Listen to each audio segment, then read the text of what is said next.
Kita ke informasi pertama, Saudara. Polisi akhirnya menetapkan Dr. Iril, dokter kandungan di Garut, Jawa Barat sebagai tersangka kasus pelecehan seksual.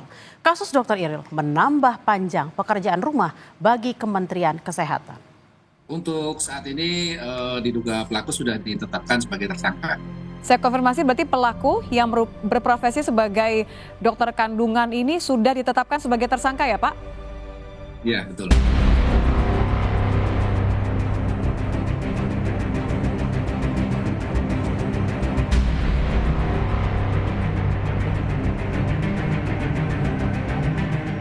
Muhammad Syafril Firdaus atau Dr. Iril akhirnya ditetapkan sebagai tersangka oleh polisi. Dalam dialog di Kompas Malam, Kasih Polres Garut, Ibda Susilo Adi mengatakan, dari pemeriksaan yang dilakukan polisi bersama Majelis Disiplin Profesi, status Dr. Iril kini sudah tersangka.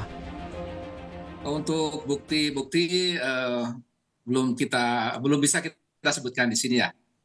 Yang jelas setelah tadi ada dari Majelis Disiplin Profesi bersama dengan Satreskrim Polres Garut melakukan pemeriksaan. Dari hasil tersebut sudah dapat kita simpulkan untuk oknum dokter ini sudah ditetapkan sebagai tersangka. Menteri Kesehatan Budi Gunadi Sadikin menyayangkan adanya kasus pelecehan seksual dari dokter kandungan di Garut. Menkes menyebut sejumlah evaluasi dalam sistem pendidikan dokter tengah dilakukan.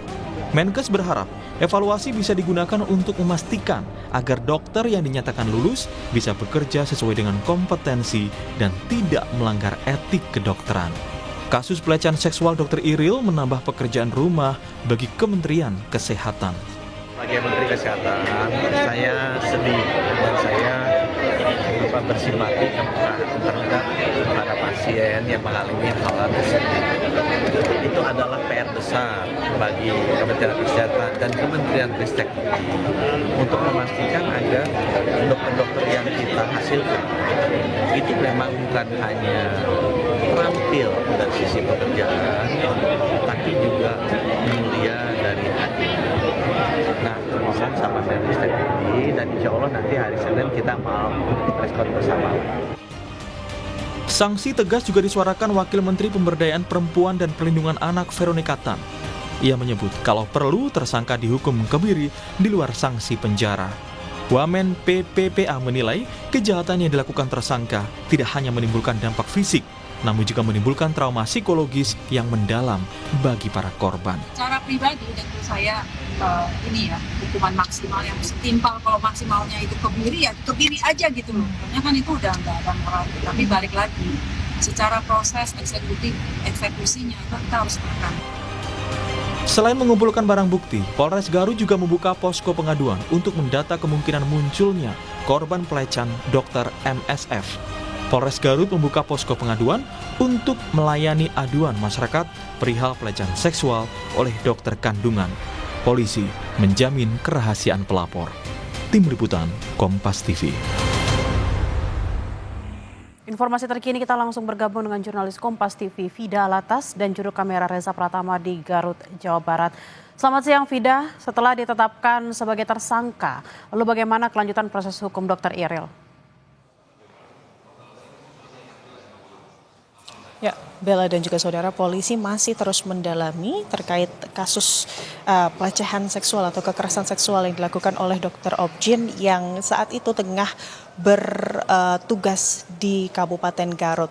Yang menjadi fokus dari penyidik atau polisi saat ini adalah terkait jumlah korban yang mungkin muncul begitu ya dari kasus ini dengan tersangka yang sama begitu. Kasus ini juga menjadi perhatian pusat begitu ya Bella dan juga saudara. Tadi dalam konferensi pers penetapan tersangka tidak hanya kepolisian dari Polres Tabes Kabupaten Garut saja, tetapi juga tadi ada Kepala Bidang Humas dari Polda Jawa Barat yang juga hadir dalam konferensi pers sekaligus menyampaikan bagaimana kemudian kasus kekerasan seksual ini menjadi atensi dari pemerintah pusat dan juga pemerintah daerah, apalagi ini melibatkan profesi dokter sebagai pelakunya. Tadi yang dijelaskan dalam konferensi pers penetapan tersangka ini adalah bagaimana kemudian pelapor dari kasus pelecehan atau kekerasan seksual ini merupakan korban atau terduga korban yang berbeda dari korban yang selama ini viral di media sosial. Jadi ini merupakan pelapor yang lain, berusia 24 tahun begitu ya Bella dan juga saudara, dengan modus yang berbeda. Kalau yang selama ini banyak dilihat di media sosial, ini adalah bagaimana modus dari tersangka ini adalah di ruang klinik begitu Bella dan juga saudara, dan juga melakukan aksi bejatnya dalam konsultasi objit. Di laporan yang saat ini diterima polisi, laporan yang melatar belakangi ditetapkannya Dr. Objin tersebut sebagai tersangka, ini adalah modus yang berbeda, di mana ini korban setelah sebelumnya ia melakukan konsultasi medis begitu ya di klinik dokter tersebut. Setelah melakukan konsultasi medis, dalam prosesnya begitu ya, dokter tersebut atau tersangka ini menawarkan untuk kemudian memberikan penanganan medis lebih lanjut dengan cara datang ke rumah korban begitu. Dan 3 hari selang dari penanganan medis yang dilakukan, dari tersangka ini kemudian melakukan penanganan medis kembali dengan cara datang ke kediaman orang tua dari korban untuk kemudian melakukan penyuntikan vaksin terhadap korban. Setelah selesai melakukan penyuntikan vaksin Bella dan juga saudara, karena memang tersangka ini datang ke rumah korban atau kediaman orang tua korban ini dengan menggunakan ojek daring begitu ya, dan juga karena kebetulan arah dari rumah tersangka dan juga rumah korban ini satu arah, maka modus dari tersangka ini adalah meminta korban untuk mengantar tersangka ke kediamannya. Setelah korban mengantar tersangka ke kediamannya, dalam hal ini adalah kos-kosan dari tersangka begitu ya Bella dan juga saudara, saat kemudian korban ini ingin membayarkan sejumlah uang dari tindakan medis yang telah dilakukan oleh tersangka ini menolak dari korban untuk kemudian membayarkan sejumlah uang tersebut atau biaya penanganan medis di luar kos-kosannya dengan alasan malu jika kemudian dilihat oleh orang. Akhirnya tersangka meminta korban melakukan pembayaran di dalam kos-kosan dari tersangka, dan saat korban masuk kemudian pintu dari kos-kosan ini dikunci oleh tersangka, dan juga tersangka ini melakukan aksi bejatnya. Kejadian tersebut Bella dan juga saudara ini terjadi pada bulan Maret, tepatnya tanggal 24 Maret 2025, dan korban dalam hal ini pelapor ini kemudian melakukan pelaporan ke pihak kepolisian dari Polrestabes Kabupaten Garut di tanggal 15 April 2025. Ada 10 saksi begitu ya dari kasus ini yang sudah diperiksa oleh pihak kepolisian.